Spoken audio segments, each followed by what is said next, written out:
kita turut berduka buat artis Kiki Fatmala ya. Nah, saya menceritakan di sini, Kiki Fatmala sempat ajak suami masuk Kristen sebelum meninggal dunia. Nah, artis senior Kiki Fatmala meninggal pada Jumat 1 Desember 2023 ya. Nah, sebelum meninggal dunia, Kiki sempat menceritakan perjalanan pindah agamanya dari Islam ke Kristen. Nah, dalam YouTube Gereja 1 Jam Saja yang tayang pada 2021 lalu, Kiki menceritakan agama yang dianutnya dengan penuh haru. Kiki Fatmala sendiri diketahui pindah agama ke Kristen karena merasa damai saat mendengarkan lagu-lagu rohani. Setelah pindah agama, Kiki Fatmala semakin rajin beribadah ke gereja, termasuk saat pandemi virus corona. Kiki Fatmala tetap menjalani ibadah secara online ya.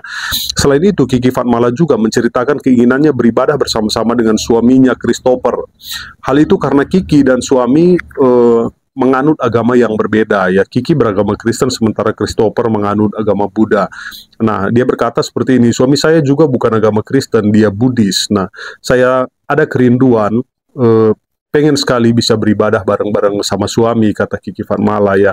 Kalau saya dengerin ibadah online, kita bisa sama-sama gitu katanya. Nah, saya selalu bawa doa setiap hari, hanya mengucap syukur kebaikan Tuhan dalam hidup saya atas berkat yang Tuhan beri, kata Kiki. Nah, saat menceritakan bagaimana dirinya berdoa agar bisa beribadah bersama suami, Kiki Fatmala tak kuasa menahan air matanya. Namun, keinginan Kiki untuk beribadah bersama suami tampaknya belum tercapai ya. Nah, Kiki Fatmala meninggal dunia pada usia 56 tahun. Ia dimakamkan secara Kristen di San Diego Hills, Karawang ya, Jawa Barat. Nah, kematian Kiki Fatmala menyisakan duka mendalam bagi keluarga dan para penggemarnya. Ia dikenal sebagai artis yang bertalenta dan memiliki kepribadian yang baik. Kiki Fatmala juga dikenal sebagai sosok yang religius dan gemar beribadah ya. Nah, semoga Kiki Fatmala diterima di sisi Tuhan, Tuhan Yesus Kristus ya, sebagai juru selamatnya.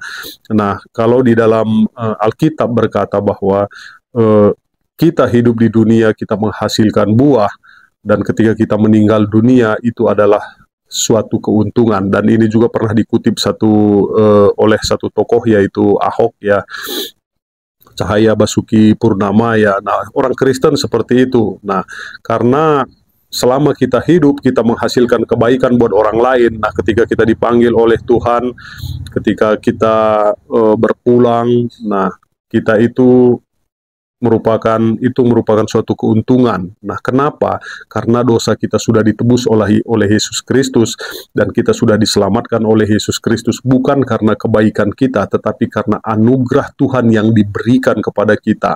Nah, bukan karena usaha kita, tetapi itu diberikan secara cuma-cuma buat kita, karena Tuhan begitu mencintai kita. Nah, orang Kristen ketika dia percaya kepada Yesus, dia mengalami damai sejahtera bersama dengan Tuhan. Nah, apalagi sekarang artis Kiki Fatmala ini sudah bersama dengan Tuhan, tentu dia bisa beristirahat dengan tenang karena dosanya sudah ditebus oleh Tuhan, dan dia bersama dengan Tuhan dengan damai, beristirahat dengan damai. Oke, terima kasih.